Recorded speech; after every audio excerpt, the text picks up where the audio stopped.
نحمده ونصلي على رسوله الكريم اللهم صل على سيدنا محمد وعلى آل سيدنا محمد وبارك وسلم. Respected Dr. Ismail Noor, your chairman and imam, brothers and sisters, Assalamu alaikum wa rahmatullahi wa barakatuh.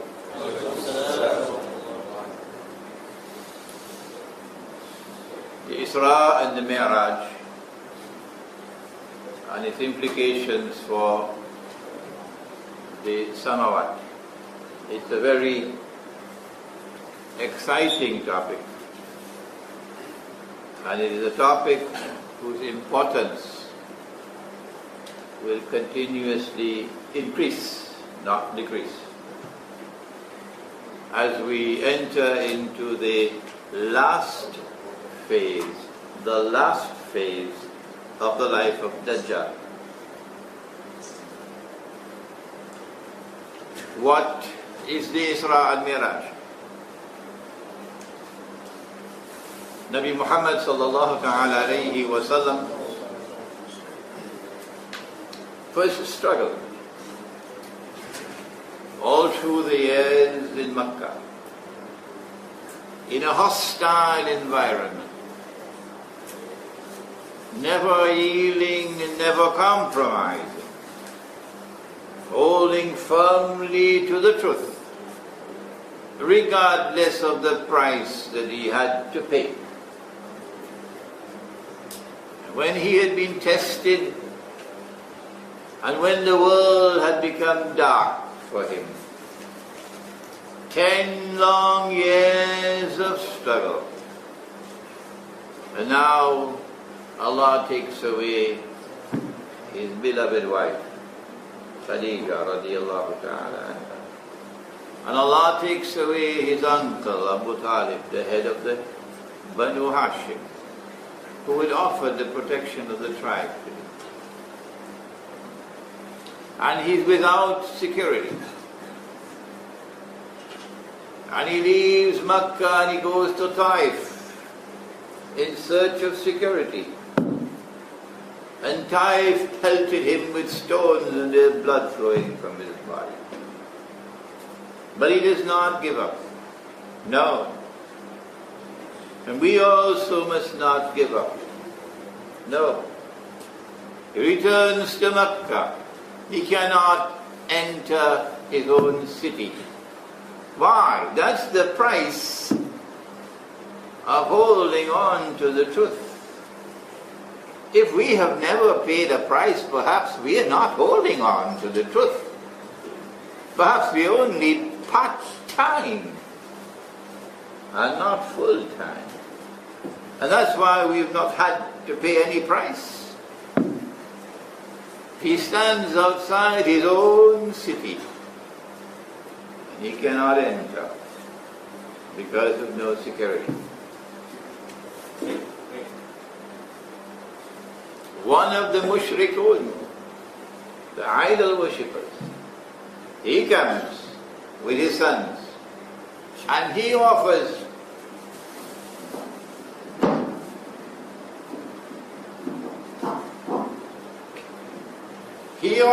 tribal protection. And now the Prophet ﷺ can enter his city.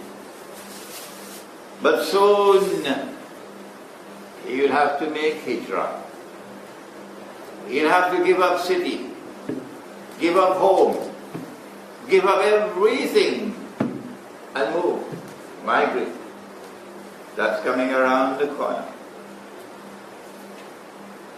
Soon he'll have to go to the city of Yathrib, which subsequently would be given the new name of Medina to Nabi. And there he's going to meet the Jews. There are lots of them in Medina. Why are they there? Why are they in Medina? Come on, Rabbi, tell me, why are you there? Because they know that someone is coming here. They don't know whether it's going to be the Messiah, Al-Masih, They don't know because they rejected Nabi Isa alayhi salam. They don't know whether it's going to be the prophet that Nabi Musa alayhi salam had prophesied. They don't know who it is. But they're there in Medina. And there's going to be a critically important confrontation when he arrives in Medina. And so Allah subhanahu wa ta'ala intervenes and takes him on a journey. A journey which is a blessing for him. The fruit of all those years of struggle. The fruit of having stood up with a backbone made of steel, never yielding, never compromising, regardless of how hostile the environment was. Is this not the Sunnah? Where has the Sunnah fled today? Today you stand like that, and your own friends will leave you. Today you stand like that, and they say you're a terrorist. It's a lonely thing to be a Muslim in the world today. It's a lonely thing to follow the Sunnah of Muhammad alayhi salatu wasalam. Not only did Allah bless him with Isra and Miraj, in consequence of that struggle which he had engaged in, but in preparation for what is to come when he travels on the Hijrah, and in preparation for what is to come when Allah takes him away from this world. And this ummah will have to face akhirul zaman. That's why he was taken on this journey. So that today here in Sityawaksa, that journey into the Samawat will come back to us, to guide us, to guide us, as we face the world in which we now live, for Akhirul Zaman. It is not an easy topic. Now, if we are to go more, to do more than simply the periphery of narrating a story, anybody could do that. It is a challenging topic, requiring intellectual and spiritual struggle to penetrate it. If we are to derive what is so significant in this event. Nabi Muhammad alayhi salatu wasalam is asleep. And the angel Jibreel alayhi salam comes and wakes him up and asks him to mount on a heavenly animal, Buraq. And the animal takes him on a journey into the Samawat and back to the material universe, into the Samawat and back into the material universe, while he is traveling from Makkah to Jerusalem. Is this happening by accident? That Buraq comes down, a caravan is camped for the night, and Nabi Muhammad ﷺ comes off Buraq, and there is a container of water, and there was a lid on it, and he removed the lid and he drank the water. Is this by accident? From the Samawat back to the material universe, and then back to the Samawat. Is there a message being sent to us about travel? Or is it just a matter of drinking the water to provide proof of the journey? And then again he comes back down. A caravan has camped and the camel has broken loose. And he calls out to the people who are sleeping, your camel has broken loose. And then up again. Why is Burak doing this? Is it to teach a lesson pertaining to travel from this world of space and time to the parallel universes? How important is that topic? We will see later, inshallah. And when he arrives in Jerusalem, the prophets of Allah are there. But he sees them in their terrestrial form. And then subsequently, as he goes through the Samawat, he sees them in their celestial form. And he marvels at the difference. The terrestrial and the celestial. He leads a salat in which all the Anbiya alayhim salam participate. And the salat takes place in Masjid al-Aqsa. But at that time, Masjid al-Aqsa was a garbage dump. There was no building. So is this the Masjid al-Aqsa of this world and space of time? Or is it the Masjid al-Aqsa in another world of space and time? And then Jibreel alayhi salam offers him 2 cups. One with milk and the other with you know what. In South America, that part of the world from where I come, where you have the American Indians, they call it fire water. Fire water. Wine. Is this by accident? Or is a profound message being sent for Akhirul Zaman? Do we need to put our antennas up and minutely examine every single event that occurs on this event, this journey? Is it that in Akhirul Zaman mankind are going to be tested with alcohol? And alcoholism and drug addiction is going to destroy? And we must prepare ourselves to choose that which is good and wholesome. Milk, rather than that which is the mother of all evil. And he chooses the milk. And Jibreel alayhi salam replies and says, you've chosen well. You've chosen fitra. And then he ascends into the Samawat. And each Sama, and there are 7 of them, they call in physics the parallel universes.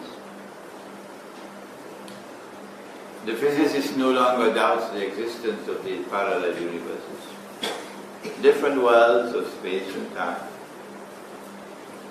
And as he traverses the worlds of space and time, different Anbiya alayhim salam welcome him.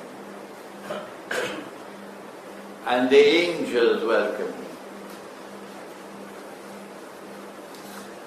But there was one angel who never smiled. When you meet someone who does not smile, you're not very comfortable with such a person. Which reminds me, Dr. Noor, I have traveled around the world. Allah has blessed me. I have never found people with a sweeter smile than in Malaysia and Indonesia, the Malay people. Both men and women, both men and women. And a more artificial smile than an American politician smile. Yes, you can judge people You can judge people and their sincerity by their smile. But this one would not smile. Who is he? And Jibreel alayhi salam replied and said, this is Malik, the keeper of Jannah. Not even for you did he smile. Nothing happens by accident on this journey. Could you kindly allow me, ask him to allow me to take a look? Jibreel alayhi salam doesn't have to ask him politely, Malik, would you be so kind as to allow me? Because Allah says about Jibreel, Muta'in thumma amin. You must obey him. So Malik has to remove the covering and the flames shoot out. Frightful. And after the flames have subsided, he now looks down into Jannah. And he sees a number of things. He sees men, not women, men,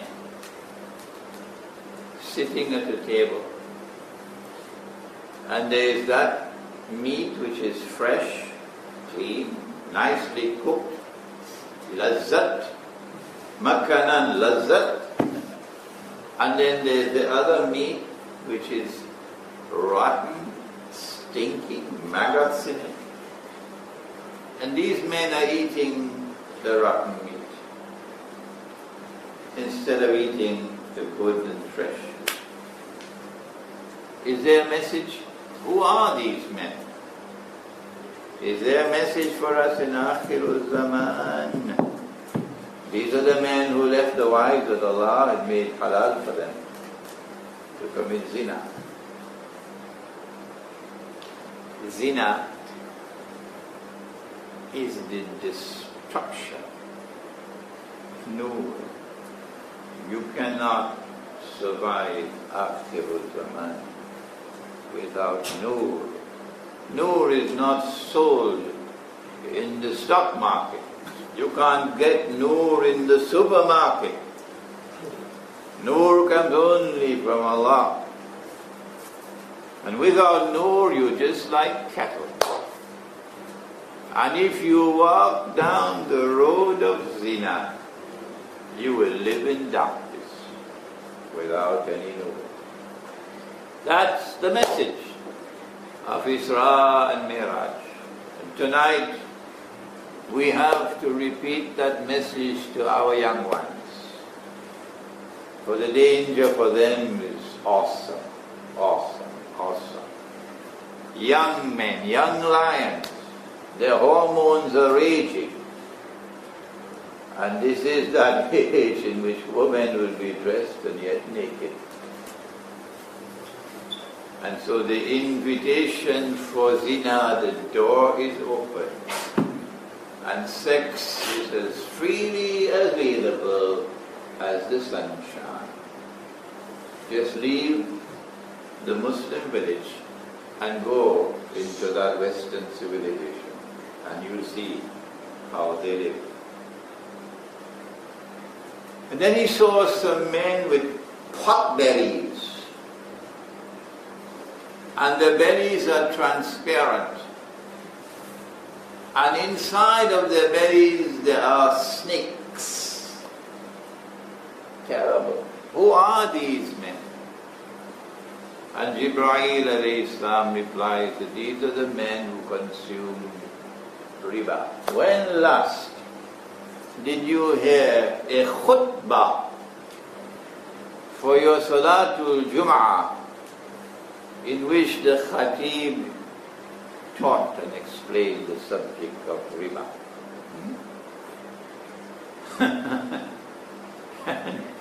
This is the last revelation to come down from Allah in the Quran, the very last. And in that revelation Allah declared war. If you persist with riba, فَأَذَنُوا بِحَرْبٍ مِّنَ اللَّهِ وَرَسُولِهِ. Take notice of a declaration of war from Allah and His Messenger, but who cares? Who cares today?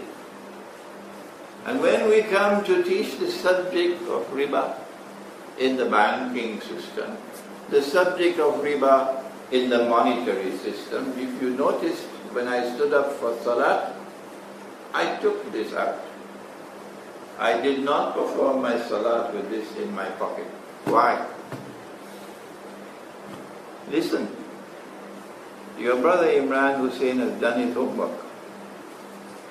And he's not talking idly when he says that the money which we are now using, the US dollar and the French franc and the euro and the Malaysian ringgit and the Pakistani rupee and whatnot and whatnot, it's bogus, it's fraudulent, it's utterly haram. But when will you ever find a scholar of Islam, one of your teachers, your gurus, who will stand up and speak these words? And yet it's the truth. Yes, it's the truth. I've done my homework, I know my subject. There's riba in the banking system, there's riba in the monetary system, there's riba all around us. But who cares about riba today? That was the message from Isra and Miraj. And then he's allowed to see Jannah.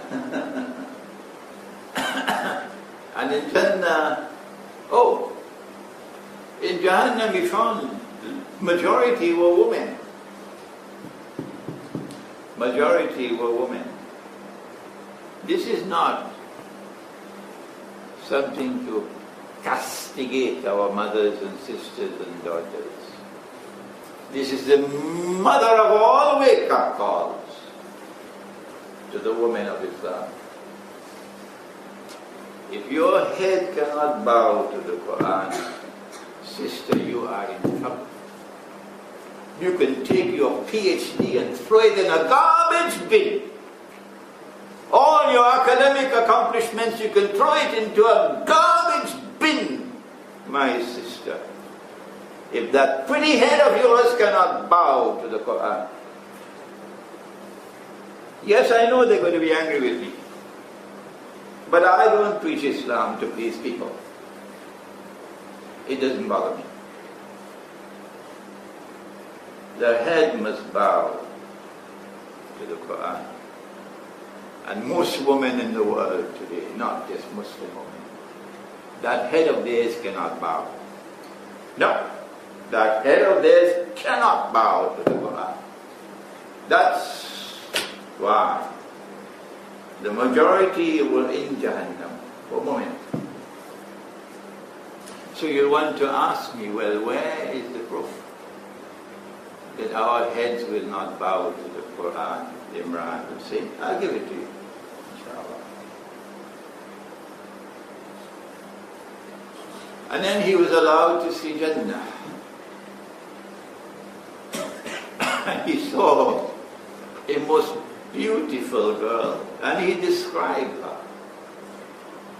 Who is that girl? This was Allah's gift. This is Allah's gift to one of the companions of the Prophet ﷺ. And so Islam is sending a message of the status of the male-female relationship. In Akhir al-Zaman, you've got a choice to make. On this side there is lust. A lot of it in Akhir al-Zaman. Lust. And with lust you'll go to her. And you'll use her. And you will exploit her. And you'll enjoy her. And you'll abuse her. And you'll degrade her. And you'll discard her. And she will remain a memory for just a fleeting moment. And that memory will eventually get bad smelling, fit for the garbage bin. And that is Dajjal's plan. as he brings the feminist revolution and the sexual revolution. And on the other side there is love. Lust and love are opposite to each other. In this one it's like a wine that you drink to satisfy your thirst. But strangely, the more you drink, the greater the thirst. The thirst never goes with lust. And on this side there is love. And one sip with love, and the thirst is quenched. This is the way to go to a woman. This is the way to show respect for a woman. And the best of all gifts that Allah will give to you in Jannah is a woman. And we've given the description of the woman. So don't you want a piece of Jannah here on earth? Why don't you get married? So you get a piece of Jannah here on earth. This is a message not only for men, but also for women. That if you go down as a woman down the road of zina, and there's so many women now going down that road of zina, you're going to end up as garbage. Because lust belongs to the garbage bin. And love is something that is fragrant, beautiful. So Dajjal gets you to postpone marriage and postpone marriage and postpone marriage. The girl has to go to university. You stupid people used to get your girls married when they were 14 and 15. But we are now civilized. We are progressive. We have risen to a higher state than you fools. We don't marry our girls at 14 and 15 anymore. No. Our girls are married when they're 20, 21, 22, 23, and 24. Yes. But get the price. Why don't you tell us the price? Why do you hide it? How many of them are still virgins? Be careful when you deal with this subject, because it's not going to be comfortable for people who are brainwashed by Dajjal. This is the gift that Allah has for you in Jannah. The gift of a beautiful girl, with the description of that girl given by Nabi Muhammad alayhi salatu wasalam. Nothing happens in the Isra and Miraj by accident. Everything is profound with meaning and significance, particularly for Akhirul Zaman. And then he returns. And when he returns, the spot on which he was lying was still warm. So this journey took place in a fraction of a moment. It was not a journey in space and time. No. You can't travel to Jerusalem and up into the Samawat and back, and the spot on which he was lying is still warm. No. It has to be a journey in which you left this world of space and time, and you traversed other worlds of space and time. That appears to me to be the most profound, the most important, the most significant of all the messages which are being sent in Isra and Miraj. They questioned him. If you did perform this journey, why don't you describe Jerusalem for us? And Allah put Jerusalem before his eyes, and he was able to describe. The two caravans arrived in Mecca, And when they were questioned, they said, yes, it happened. We put the water there, and there was a lid on the water. And there was water in the container. In the morning when we got up, the lid was still there, but the water was gone.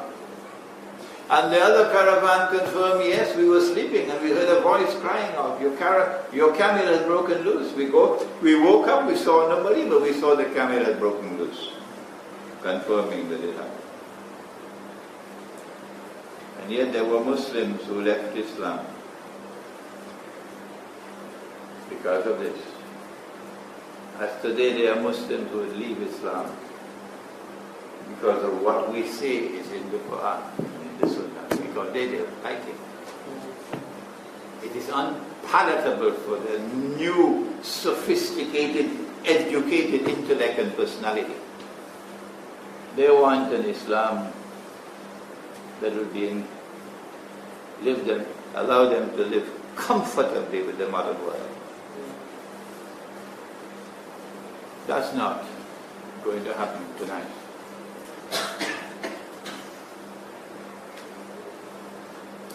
Nabi Muhammad ﷺ then spent a number of years releasing information, little by little, bit by bit, of what he had seen on that journey. And we now leave the first verse of Surah Al-Israء and we go to Surah Al-Najm. And in Surah Al-Najm we are told that فَدَنَا فَتَدَلَّى. He approached and he came even closer. فَكَانَ قَابَ قَوْسَيْنِ أَوْ أَدْنَى. And he approached so close that he was at a distance, if you know the bow and the arrow, 2 bows. You can take one bow, put it like this, and then a second one and put it like this, and you get a distance this much. Are you looking at me? 2 bows. But may Allah bless my teacher of blessed memory, Maulana Dr. Fadlur Rahman Ansari, who instituted in the curriculum for us as students of Islam a subject entitled The Islamic Philosophy of Science. And Imran had to study the Islamic philosophy of science because of Maulana Fadlur Rahman Ansari. And he brought an eminent scientist to teach us. And that eminent scientist told us, don't put the bows like this, 2 bows like this. Put the 2 bows like this. If you put the 2 bows like this, they will touch at a point. A point by definition has no length, no breadth, no thickness. It's non-spatial. And so, فَكَانَ قَابَ قَوْسَيْنِ أَوْ أَدْنَى means that the approach which is now taking place is outside of the framework of space and of time. That's the 2 bows. فَأَوْحَى إِلَىٰ عَبْدِهِ مَا أَوْحَى. And Allah now gave to His servant what He gave him as inspiration. مَا كَذَبَ الْفُؤَادِ مَا رَأَى. He's seeing a lot of things that Allah is showing him. But he's not seeing with these eyes. مَا كَذَبَ الْفُؤَادِ. He's seeing with the heart. And so we have now epistemology. Their epistemology, the godless world, is that knowledge comes only from external observation and rational inquiry. That's the epistemology of your modern university around the world. But the epistemology of the Quran is different. That we don't see with one eye, we see with 2. we not only see with external observation and rational inquiry, but we also see with an internal eye that the heart can also see. They don't teach that in any university on the face of the earth. If a university were to teach that, they'll shut down the university. ما كذب الفؤاد ما رأى. His heart did not reject that which the heart saw. But the heart will only see if there is nur in the heart, and if you go down the road of zina, you will have no nur in your heart.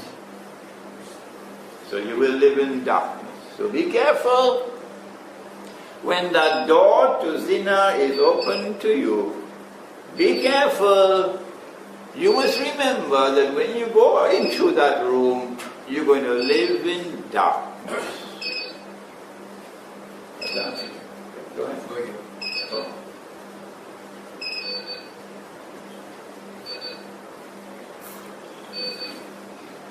Not only does zina destroy nur so the heart can see, but it's the same thing with riba. It's the same thing with riba. That's why we had the men and the meat, the good meat and the rotten meat. And that's why you had the men with the pot belly, with snakes in the belly. ما كذب الفؤاد ما رأى. And then the surah goes on to say that Nabi Muhammad ﷺ reached to the farthest point that he could go. Sidratul Muntaha, the farthest low tree. Beyond that, Ismail could not go. Only Muhammad could go. But Allah used that tree, the symbolism of that tree, to again provide more knowledge to the Prophet. He is looking at the tree, the sidra. مَا زَاغَ الْبَصَرُ وَمَا طَغَى. So not only is he seeing with the internal eye, but he is seeing with basar, spiritual insight, basar. And that basar of his with which he is traveling does not waver, does not become tired. But when Musa alayhi salam was on the mountain and said to Allah subhanahu wa ta'ala, Arini anzur ilayk, show me yourself, I want to see you. And Allah says, Lan tarani, you cannot see me, not with these eyes, Musa alayhi salam. But look to the rock. And then he directed his divine tajalli to the rock. And the rock exploded. And Musa alayhi salam fell down unconscious. But over here, he's gazing. Ma zagal basar. And his gaze does not waver at all. He doesn't fall down unconscious. لَقَدْ رَأَى مِنْ آيَاتِ رَبِّهِ الْكُبْرَى. He saw the greatest of the ayat of Allah. And he now chooses to disclose what he saw piecemeal over a period of time. So we get it little by little, little by little. And you got to be able to connect the dots when you read the seerah. It is at this moment that he is looking at the tree that he saw a woman dressed and yet naked. It is at this moment that he is looking at the tree that he saw a woman dressed like men, with trousers. Now it become blue jeans. And then nearly all of them have joined a particular Jamaat called the Blue Jeans Jamaat. and the blue jeans become tighter and tighter. Women will be dressed like men, and then you have a jacket, because you've got to dress like a man when you're working and assuming the functional role of men in society. Because you face the same morning traffic and you face the same evening traffic. Anything that a man does, a woman can do. And I'm now a professional woman. So you've got to dress professionally. You do not dress like a woman. When you're professional, no, you've got to dress like a man. He said it. And he saw it on the tree. So you see her with a jacket cut like a man. And I went to a hotel in Jakarta. And I saw all the women working in that hotel, all wore ties.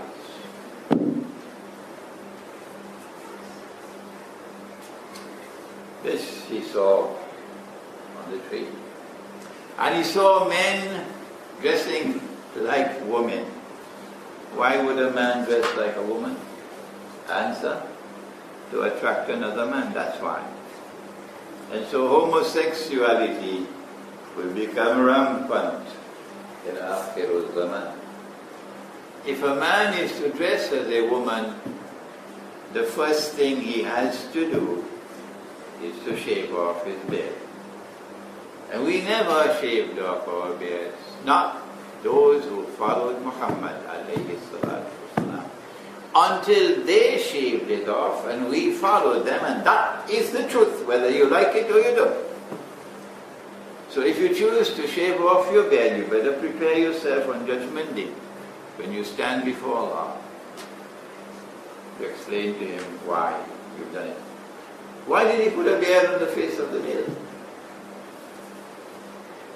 Why? Two reasons.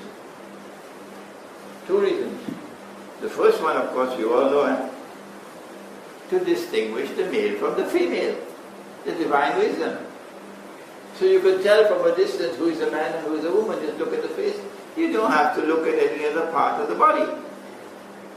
And what's the second reason, Dr. Ismail Nur? What's the second reason why Allah put a beard on the face of the male? Dr. Nur doesn't know. Anybody knows? Answer? So children can play with it. Pick up a baby. And the first thing the baby will do is start to play with it again. Okay. He saw that the time will come when you will not find a single person in all of mankind who will not be consuming riba. He saw it. He saw Dajjal. He saw Gog and Magog. He saw the Malhama, or what the Christians call the Armageddon. And the Malhama has started, let me tell you that. The Malhama has now started by proxy. It's a proxy war going on in Ukraine now. They're fighting Russia by proxy. It was by proxy in Syria. It's now by proxy in Ukraine. And if you look carefully, you will see the pattern that's going to eventually conclude or culminate with the Malhama. Malhama is not one war. It appears that the Malhama is going to be a series of wars which will culminate with nuclear warfare. He saw all of these things out there and came back and is now disclosing them little by little over a period of time. Now then, we come to the most important part of our topic. Implications for today of the Isra and Miraj. We've already, in delivering the talk, pointed out many of the things. For example, riba and zina and so on. But the most important of all that pertain to the Isra and Miraj was movement from this world of space and time to the parallel universes. How important is this?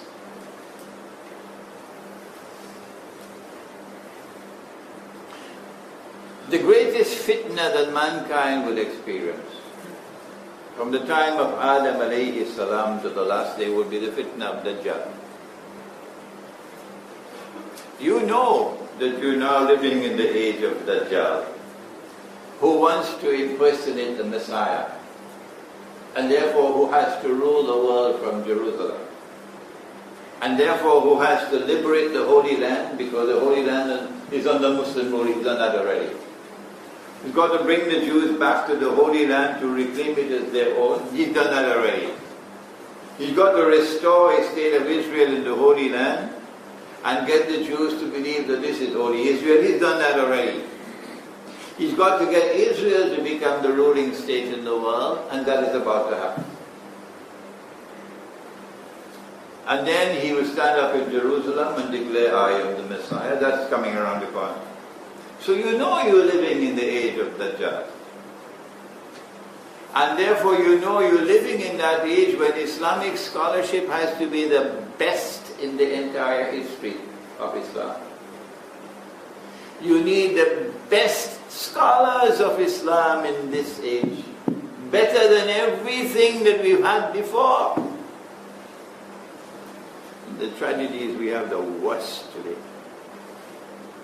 We have the worst today, the worst today. That's our tragedy. The Prophet ﷺ says, recite the first 10 ayat of Surah Al-Kahf, protection of the fitna of Dajjal.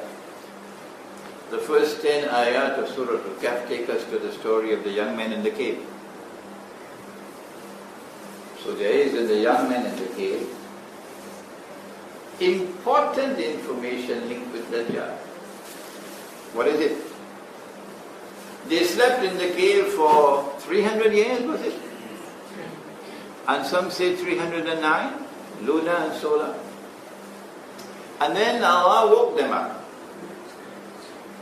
to see which of them could best calculate how long had they been in the cave.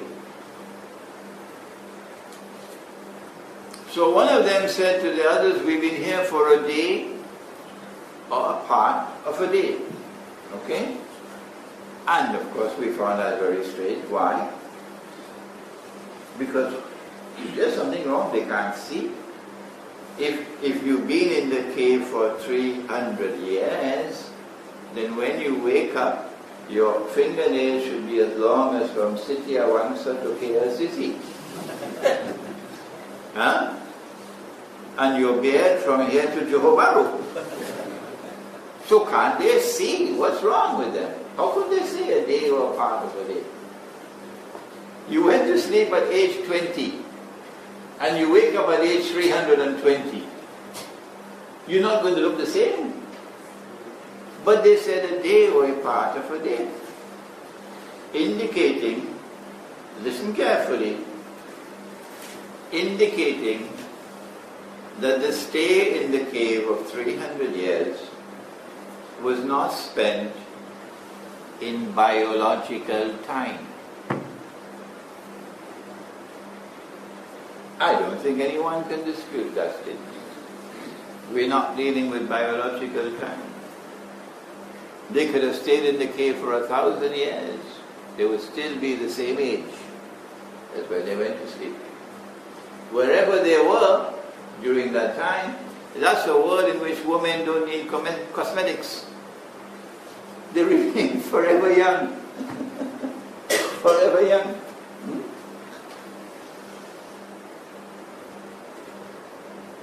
So they spent 300 years in the Samawat. Now, in our world of space and time. Because they did not spend it in biological time. Good? Good? Are you agree? Wrong. Answer is wrong. This answer is wrong. Where is the evidence that the answer is wrong? وترى الشمس إذا طلعت تداور عن كهفهم ذات اليمين وترى الشمس إذا طلعت تداور عن كهفهم ذات اليمين وإذا غربت تغربهم في ذات الشمال وهم في فجوة منه. When the sun came up in the morning, the sunlight entered the cave from the right, and when the sun set in the evening, the sunlight entered in the cave to the left.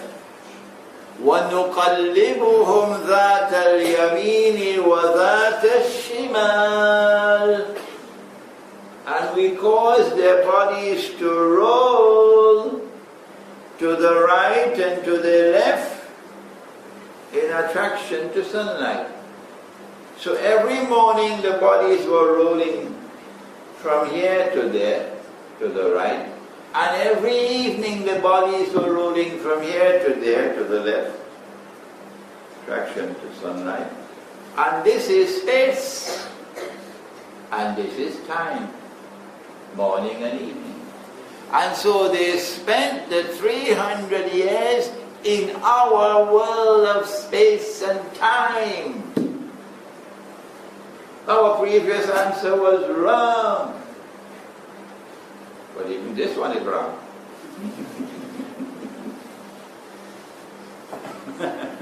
Well then, how do we solve this riddle? This is why Allah sent the Isra and Miraj. He went up, came down, drank the water. Or have you forgotten? Went up, came down. Your camel is loose. Okay? Up and down is not happening by accident. It is meant to trigger our capacity for profound thought. Because you're going to need it now in Akhirah. That it is possible to travel back and forth, back and forth, back and forth, in less than a fleeting moment, in less than a fraction of a moment. You can travel. Has the Quran spoken to us about travel? Yes, when I entered the masjid just now, before the Salatul Maghrib, Suratul Mulk was recited. And in Suratul Mulk Allah spoke and He said, بَعَرَوْذُ بِاللَّهِ مِنَ الشَّيْطَانِ الرَّجِيمِ تبارك الذي بيده الملك وهو على كل شيء قدير الذي خلق الموت والحياة ليبلوكم أيكم أحسن عملا وهو العزيز الغفور الذي خلق 7 سماوات طباقا. He it is who has created the 7 parallel universes alongside each other, beside each other. Ma tara. You do not see. You will not see. Ma tara. It's seeing he's talking about the Quran. Fi khalqi rahmani min tafawut. You will not find any defect. You will not see any defect in Allah's creation, meaning the samawat. فَارْجِعِ الْبَصَّرَ هَلْ تَرَى مِنْ فُتُورٍ. Let your basar return. Let your basar return. Do you find any defect? Could it be more plain than that? That Allah is inviting us to travel to the samawat. And the travel to the samawat will be with the basar. Ma zaga al-basar. His basar did not wave when he looked at the tree. And then in Surah Al-Rahman, Ya ma'ashar al-jinni wal-ins, O assembly of mankind and the jinn, in istata'tum an tanfuzu min aqtari as-samawati wal-ard fanfuzu. If you wish to embark on the effort to travel, to traverse the samawat, go ahead, proceed with the effort. Go ahead, fanfuzu, go ahead, proceed with the effort. And I want to say, you cannot penetrate Dajjal.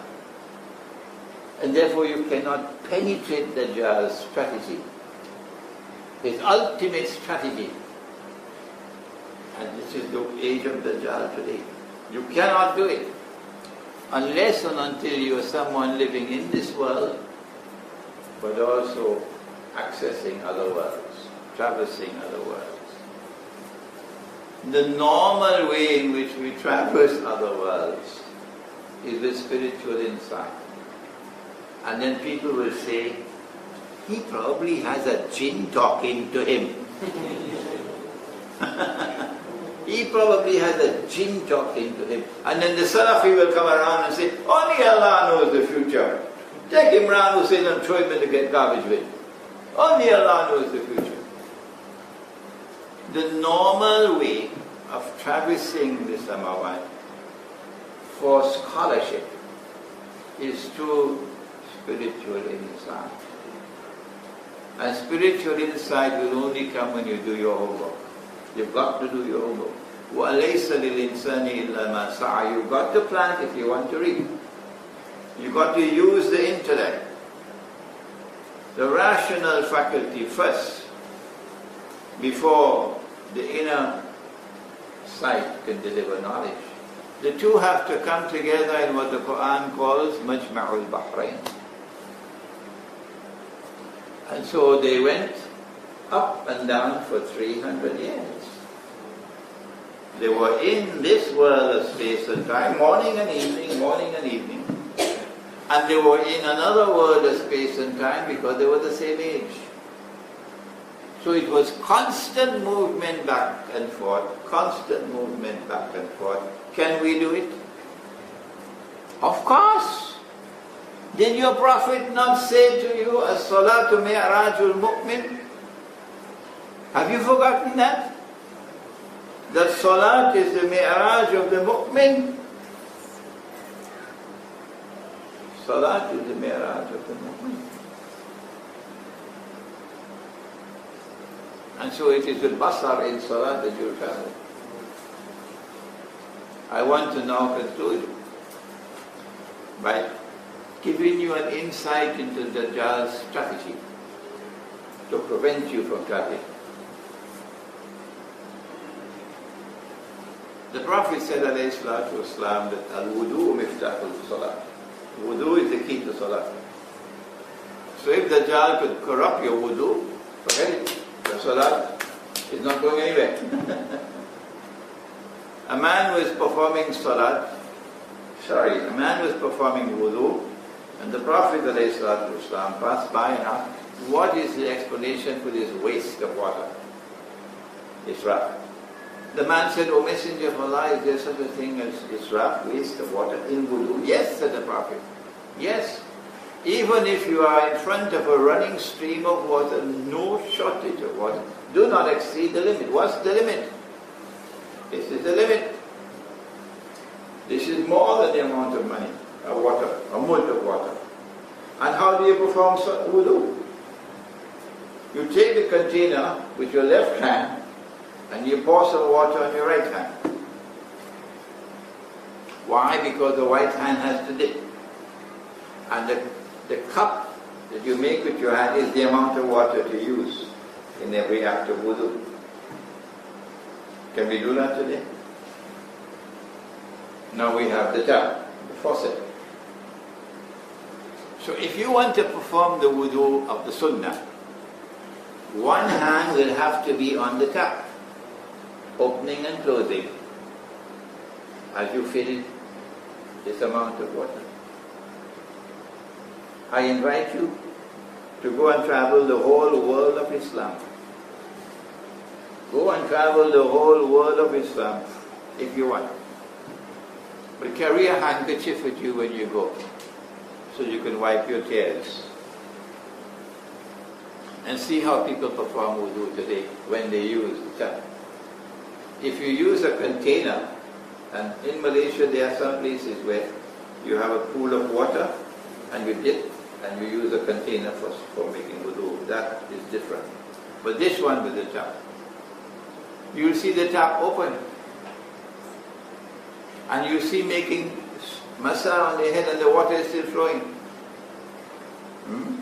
If you collect all that water, 30, 40, 50 times this, tell me, will that wudu be valid? where there is such israf, wanton israf. Dajjal and Gog and Magog are destroying your wudu, as a consequence of which your salat is going anywhere. If you perform your salat and you have haram in your pocket, bogus, fraudulent and haram, is your salat going to go anywhere? You don't have to take my word for it, you can check it out yourself. Paper money and the electronic money that's coming to follow it, Israel is going to become the world's first cashless country. Yeah.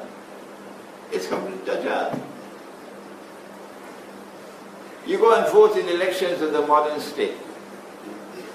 You have not studied the subject, but you already have an opinion. Oh, if we don't go and vote, they're going to get power in this country. We have to go and vote, shit. Okay, go ahead and vote. When you're in Jahannam, don't call me on the phone. The modern state came into being after Dajjal had created modern Western civilization and gave it a scientific and technological revolution that gave it military power, which could not be matched by any power in the world. And they then went about demolishing all political systems in the world, including the Khilafah, and then replacing it with the modern state, which is built on the foundations of shirk. Notice that's the pronunciation of the word. So pronounce it correctly. I'm talking to the Malay people. Listen to me. The pronunciation of the word is shirk, which is one syllable. Don't make it two. So you go and you vote the election then, and you believe your salat is going to get you somewhere? No. You go borrow money from the bank on interest because you're running a business or so. The curse of the Prophet is upon you. How your salat will take you anywhere? But the last one I want to talk about before I end is that Nabi Muhammad ﷺ had many wives. Are you ashamed of that? Is there anyone who is ashamed? Do you think it was an accident that he had many wives? Nabi Dawood ﷺ had many wives. Nabi Sulaiman ﷺ had many wives. Nabi Ibrahim ﷺ had many wives. All the prophets of Allah. And when Nabi Isa ﷺ returns, almost certain he will have many wives. But Dajjal came around and did a work of brainwashing. And the brainwashing is meant to get you to believe that good men, men who are models of society, are men who have only one wife. And so no woman in the world wants her husband to take a second wife. They would prefer to break up the marriage. I want to divorce, but I will not tolerate a second wife. Well, I have news for you. That the Quran is true. And in the Quran, Allah has permitted plural marriages. Dajjal doesn't like that. Because Dajjal wants to take the men of this ummah and transform them into boys. People who are wearing long trousers to wear short pants. The Quran not only permits plural marriage, but the Prophet of Allah also gave the sunnah of plural marriage. And that profound scholar of Islam, some people are going to be annoyed when I mention his name, but you don't have to listen to me. There are many other sheikhs out there. You can listen to them if you don't like I mentioning his name. He's known as Sheikh al-Akbar, Sheikh Muhyiddin ibn Arabi. And if I mention his name and you don't like that, you can go and listen to somebody else. Leave Imran to say hello. I'm not going to be programmed but to your taste. Sheikh al-Akbar Muhyiddin ibn Arabi was a great scholar. A great scholar. And he spoke about women. And he pointed out that of all the ayat of Allah, and an ayah is a symbol. through which you can approach Allah. Of all the ayat of Allah, the ayah which is closest of all to a man is woman. She is his door to heaven. She is his door to heaven. This is Muhyiddin Ibn Arabi. And so there was wisdom, divine wisdom, when Allah permitted plural marriages. He not only permitted plural marriages, more than that. He said when the wars took place and many men died, and there are lots of orphans.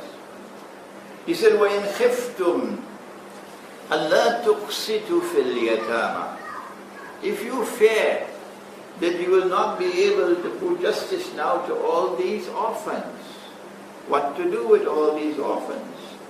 Allah responds and says, here's one thing you can do. فَانْكِحُوا مَا طَابَ لَكُم مِّنَ النِّسَاءِ.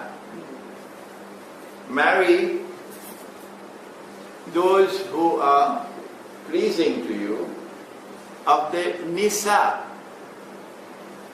What is nisa? Nisa is a woman, and this is an orphan. Nisa is a woman. Why is Allah using the word nisa? He says using the word nisa means amongst the orphans there will be those who have reached the age of puberty. And when a girl reaches the age of puberty, she is a woman in Islam, but not for your godless law. Your godless law says she has to reach 21 before she's a woman. You can take that and throw it into the garbage bin, because that's not the Quran. You can take that and throw it into the garbage bin, because that is not Islam. If that's the road you want to go, go and don't come back. We stay with the Quran. From the time a girl reaches the age of puberty, she is a woman. So Allah is saying that amongst the orphans, you can marry those who have reached the age of puberty, because now they are women. So what do we do with that hadith in Sahih Bukhari? That the Prophet ﷺ married me when I was 6 years of age. It is in Sahih Bukhari. Aisha radiallahu ta'ala anha is saying this. It's fabricated, it's false. Take it and throw it into the garbage bin, because it's conflict with the Quran. فَانْكِحُوا مَا طَابَ لَكُم مِّنَ النِّسَاءِ مَثْنَى وَثُلَاثَ وَرُبَاعَ. You can marry 2, you can marry 3, you can marry 4. These are the orphan girls who have reached the age of puberty. وَإِنْ خِفْتُمْ أَلَّا تَعْدِلُوا. Now, when you marry a second wife, your first wife should not have to suffer. No. It cannot be at the expense of her standard of living. No. Her standard of living must be maintained. So you have to marry a second wife, provided you have the means that you can maintain her at the same level with this one. You don't bring down this one so you could take a second one. No. So taking a second and a third and a fourth wife is permissible if you have the means to maintain the second and the third and the fourth at the same level that you're maintaining the first. And if you fear that you cannot do that for wahida, then marry only one. This is our subject on the Isra and Mi'raj. And I hope now at the end of the topic, you are beginning to connect the dots, to see that Dajjal has a master plan, which has been at work for a long time, to ensure that men cannot travel to the Samawat, because men are being reduced, and women cannot travel, because that pretty head will not bow before the Quran. May Allah bless our sisters of Islam. May Allah bless them with Jannah. Build houses for them in Jannah who say, if it is in the Quran, I submit to the word of Allah.